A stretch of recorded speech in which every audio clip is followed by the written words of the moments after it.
Salut les gars, c'est Well. Aujourd'hui on va parler de la 206cc, un modèle que je trouve très joli. On est à son bord.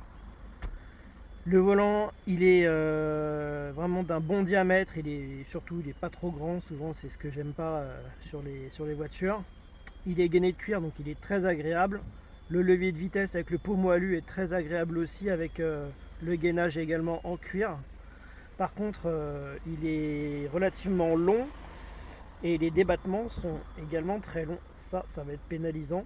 Le pédalier lui il est en aluminium, c'est très agréable et surtout ça ne pâtit pas de l'usure du véhicule, si vous l'achetez avec 200 000 km, eh bien vous n'aurez pas comme avec des pédaliers en caoutchouc, le caoutchouc qui est complètement qui part en lambeaux. Au niveau du frein à main, on a un bouton en aluminium, tout le reste est en plastique, il n'y a pas de cuir du tout.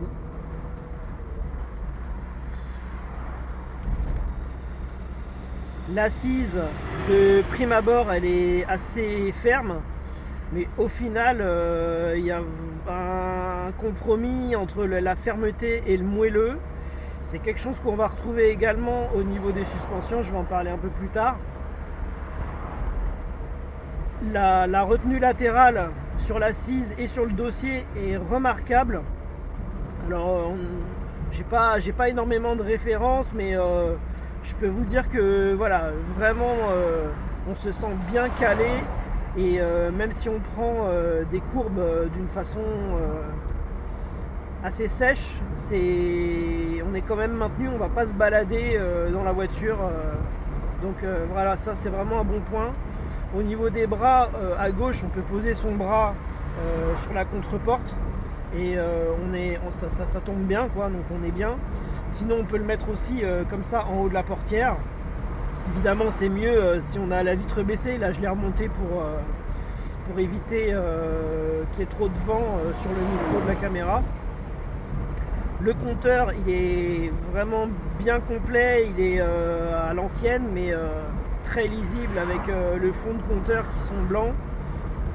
On a la jauge à carburant, le compte-tours, le compteur de vitesse, la température d'huile, et juste en dessous le compte-tours, on a la température du liquide de refroidissement. Donc c'est vraiment bien complet. On a un totalisateur partiel et total. Et au niveau de l'ordinateur de bord, on a plein d'infos sur la consommation, la vitesse moyenne, etc. Donc on a la conso instantanée et la conso moyenne, ça c'est cool. Je vous le dis tout de suite, au niveau de la consommation, il faudra tabler sur 9 litres au 100 en moyenne, en faisant vraiment tout type de route et en ayant une conduite normale. Voilà, regardez un peu les aménagements que nos maires installent pour nous emmerder. Voilà, mes impôts servent à ça. Ils servent à faire des aménagements dangereux, parce que la nuit, ça, c'est très peu visible. Surtout qu'ils éteignent l'éclairage la nuit. Donc en fait, les lampadaires ne servent à rien, ils décorent, c'est tout. Il faut vraiment connaître le coin. Bon, j'en profite pour vous dire que là, en ville, la boîte de vitesse est bien étagée, sur les premiers rapports. C'est ni trop long ni trop court, les 3 premiers rapports on les passe d'une façon tout à fait naturelle. On a une bonne réactivité, et puis la direction, elle est assistée, elle n'est pas surassistée, donc on n'a pas une direction très très légère comme on peut avoir sur certains véhicules. Donc on a un bon toucher de route, on a un retour, et c'est sûr que si on fait que de la ville, éventuellement on pourra se plaindre, mais enfin c'est vraiment pour chipoter, vraiment là, on a quand même une direction assistée, quoi. Voilà, donc ça c'est pour la ville. Le freinage en ville, évidemment il est suffisant, et on a une attaque qui est assez franche, qui est pas non plus ultra violente. C'est un bon compromis. La voiture, globalement, de toute manière, c'est une voiture qui est une affaire de compromis. Globalement, de toute manière, c'est une Peugeot 206, donc on se retrouve sur un terrain connu. En termes de finition, c'est pas génial. On a vraiment des ajustements de plastique où il y a vraiment des gros jours. Mais je dois dire que quand même la voiture elle doit avoir une vingtaine d'années et au moins ça a le mérite de ne pas avoir de tableau de bord fendu ou ce genre de conneries. Là on est bien. En termes de visibilité, c'est très très correct. On a les montants de pare-brise qui sont certes un petit peu épais, mais qui sont pas si gênants que ça. Et en plus, on n'a pas de vitres ici, de petites vitres de custode comme il peut y avoir sur le modèle d'après, la 207 cc. Là, on a une très grande vitre et c'est d'autant plus agréable pour la prise d'information. Les rétroviseurs gauche et droite ont une taille standard, hein, comme la 206 normale, et on a ce qu'il faut en termes de rétrovision. Idem pour le rétro intérieur. On peut le régler comme il faut, ça pose pas de difficulté. Comme on est dans une 206, on a tous les rangements qu'on peut avoir dans une 206 3 portes. Donc au niveau des contreportes, on a vraiment des bacs de rangement assez grands.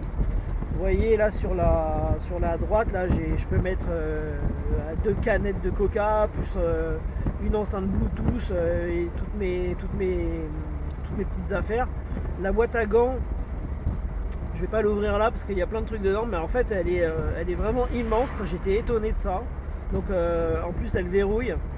Donc c'est vraiment intéressant en termes de place à l'intérieur.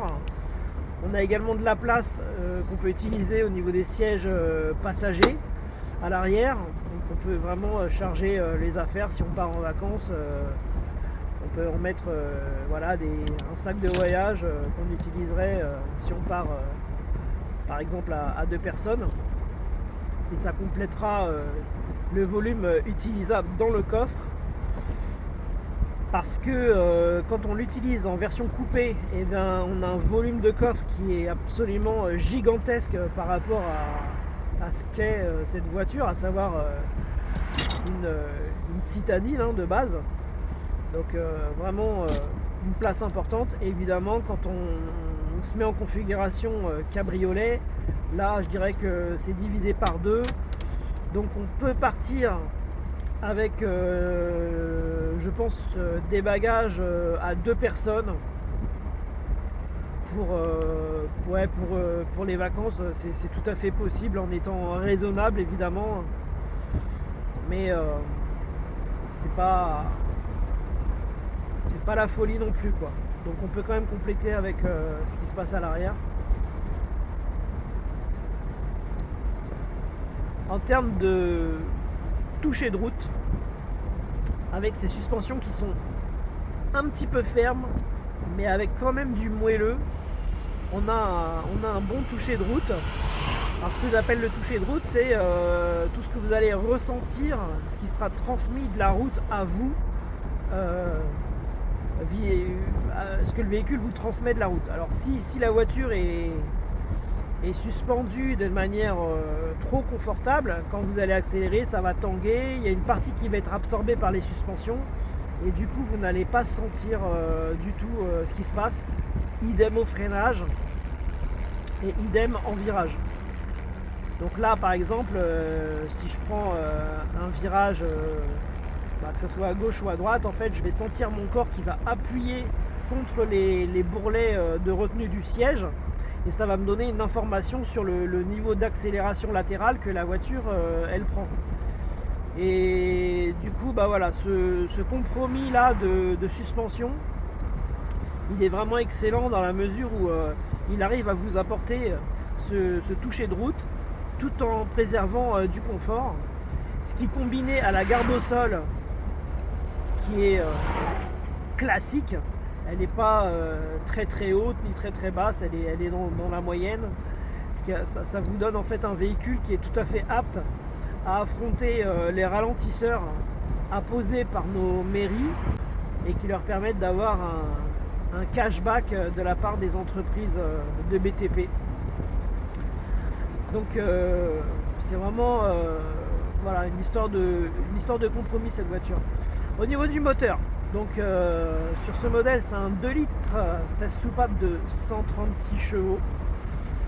Les 136 chevaux sont bien là, les 2 litres sont bien là. On sent que le moteur c'est un gros moteur, mais on sent aussi que la voiture c'est quand même une voiture de 1 tonne 200. Et du coup on a une voiture qui est tout à fait capable d'avoir de bonnes accélérations et puis aussi d'aller vite, hein. Je pense qu'on peut sans problème aller toucher les 200 km/h. Et c'est pas c'est malgré tout pas un comportement sport, dans la mesure où vous allez sentir ce poids, ça vous donne une inertie en virage pareil, vous sentez cette inertie. C'est pas du tout les mêmes sensations que sur un véhicule qui fait moins d'une tonne. Là on sent qu'il y a quand même 200 kg. 200 kg c'est à peu près l'équivalent de 3 personnes. C'est comme si on était 3 dans la voiture. Si on prend un poids moyen de 70 kg, c'est à peu près ça. Bah voilà, donc c'est une voiture qui permet de tailler la route parce qu'elle est suffisamment puissante pour s'affranchir des voies rapides, etc. Mais c'est pas pour autant que vous allez prendre du plaisir à rouler très vite avec. Ça peut le faire de temps en temps, mais c'est vraiment pas sa vocation. Vous avez le plus gros du plaisir de conduite qui se situe à partir de 2500 tours jusqu'à 4000 tours. Là, quand vous êtes voilà, là je suis là, si j'accélère, voilà, j'ai tout de suite de bonnes reprises, mais passer 4000 tours, ça donne vraiment pas envie d'aller plus loin. Et si vous en avez besoin, eh bien elle le fera, bien sûr. C'est un peu là sa force. Donc il faut vraiment, je pense, voir cette voiture comme un cabriolet qui vous apporte du plaisir, le plaisir du cabriolet, c'est-à-dire le plaisir comme maintenant de prendre du vent dans les cheveux, c'est très, voilà, de rouloter comme ça à 80. Et tant pis si on me double, hein, je suis pas vexé. Pas du tout, il n'y a pas de souci. En tout cas, la tenue de route est vraiment très bonne. Le moteur est vraiment suffisant, le freinage est suffisant. Donc voilà, en termes de comportement, on est bien. Maintenant, qu'est-ce que je pourrais vous dire? Les petites astuces, c'est que au niveau des essuie-glaces, quand vous remplacez les essuie-glaces, sachez que pour l'essuie-glace côté droit, vous aurez à prendre la référence qui correspond pour avoir la taille correspondante. Par contre, pour l'essuie-glace côté conducteur, je vous invite à vraiment prendre plus grand. Alors, je suis désolé, j'ai pas pris la mesure, mais en prenant plus grand, je vais vous faire aller l'essuie-glace. Vous avez vraiment un essuie-glace qui prend vraiment de toute la hauteur de la vitre. Ça vous apportera une meilleure efficacité quand il pleut. Pour ce qui est de l'éclairage, alors l'éclairage est déjà bon d'origine avec des ampoules halogènes, hein. C'est une voiture qui a déjà 20 ans, hein. Avec dessus en plus il y a les anti-brouillard d'origine qui complètent très bien. Et évidemment vous pouvez remplacer toutes ces ampoules halogènes par des ampoules à diode. Si vous remplacez toutes les ampoules, vous en avez sur AliExpress pour je pense une quarantaine ou une cinquantaine d'euros.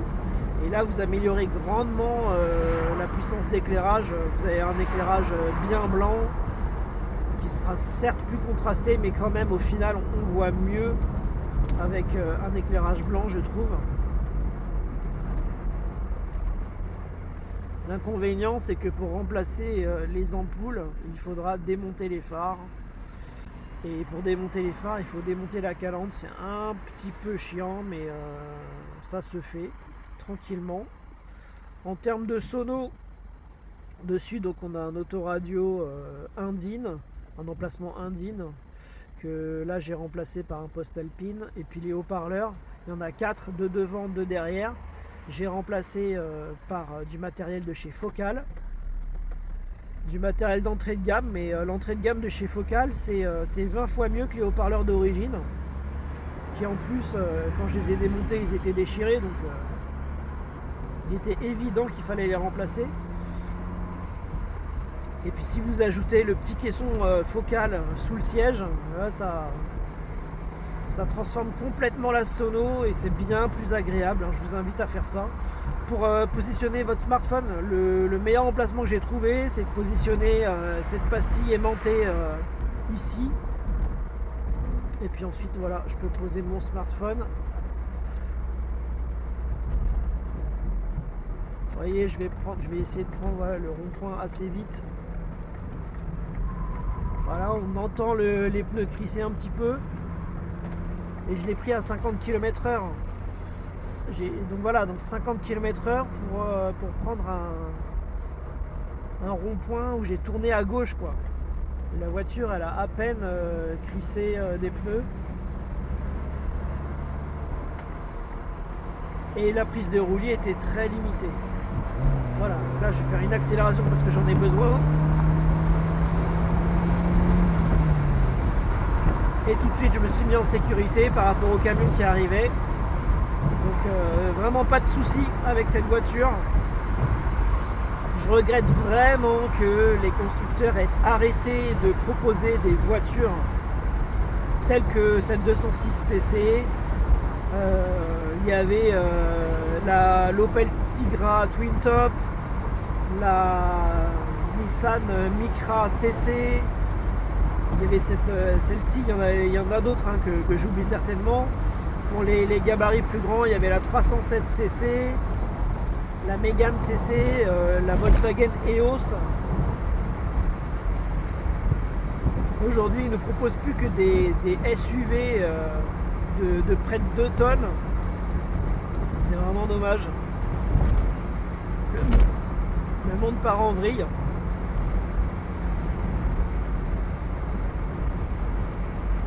Voilà, là ici on est bien.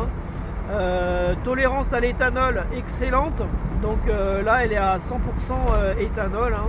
Quand il fait beau comme ça, il n'y a pas de problème. Le démarrage du matin, bon, ça démarre pas forcément du premier coup, peut-être au deuxième ou à la troisième tentative. Mais une fois que c'est fait, après le comportement moteur n'est pas modifié. Vous avez la même souplesse que si vous aviez de l'essence dès les premiers tours de roue. Ça c'est vraiment bien. Donc un véhicule qui peut être économique si vous faites ça, même avec sa consommation relativement élevée. A noter que la consommation à froid est très supérieure à la consommation une fois qu'elle est chaude.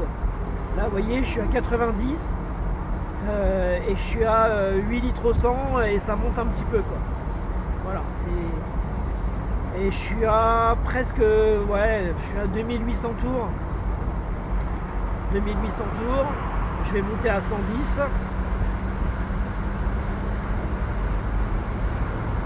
3200, je vais monter à 130.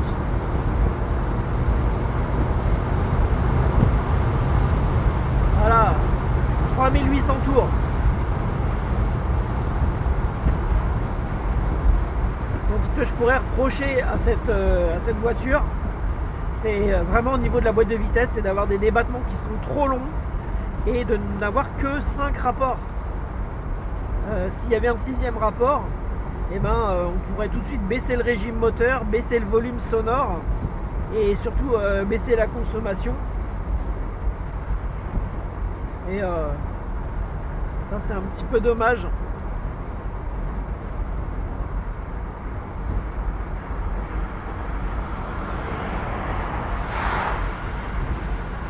A noter que sur la carte grise vous avez 4 places, mais réellement vous pouvez rouler avec max 3 personnes.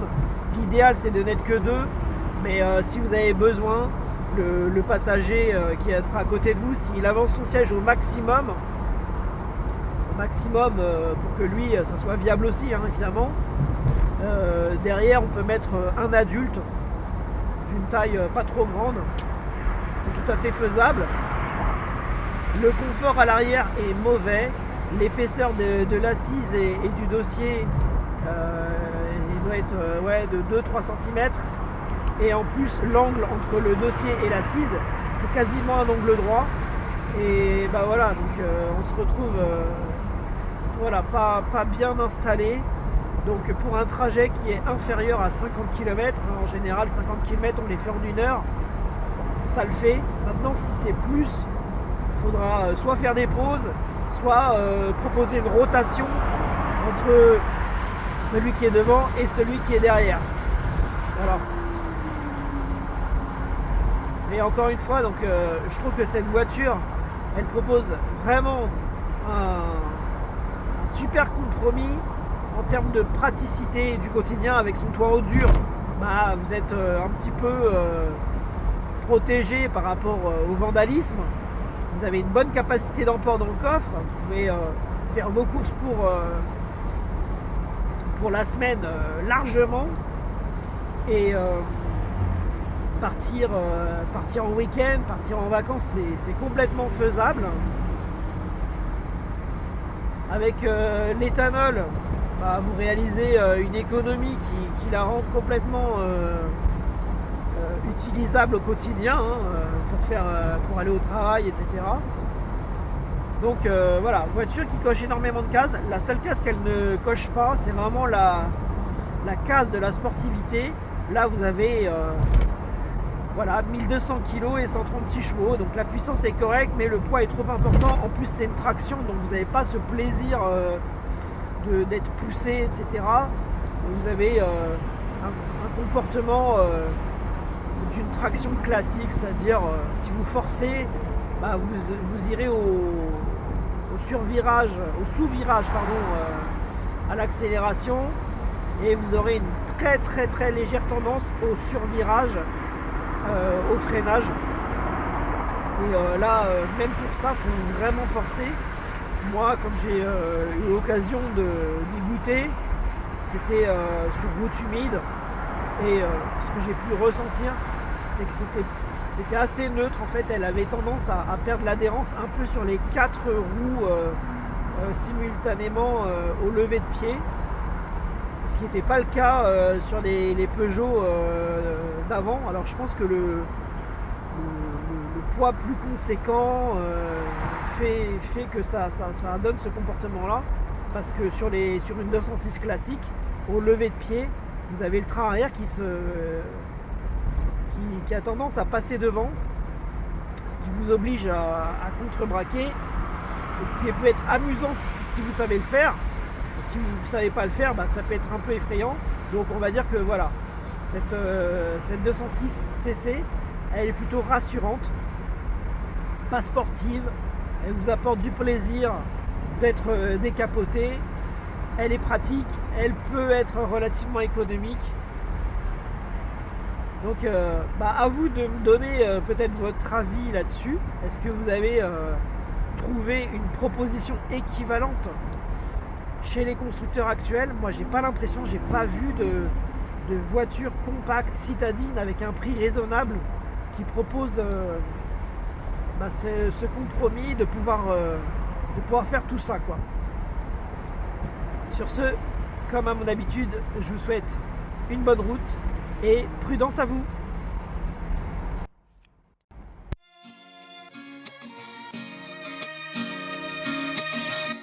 Saw you just the other day. The sun was shining. You blew the clouds right away. You turned and looked into my eyes. My heart stopped beating. The people just passed me by.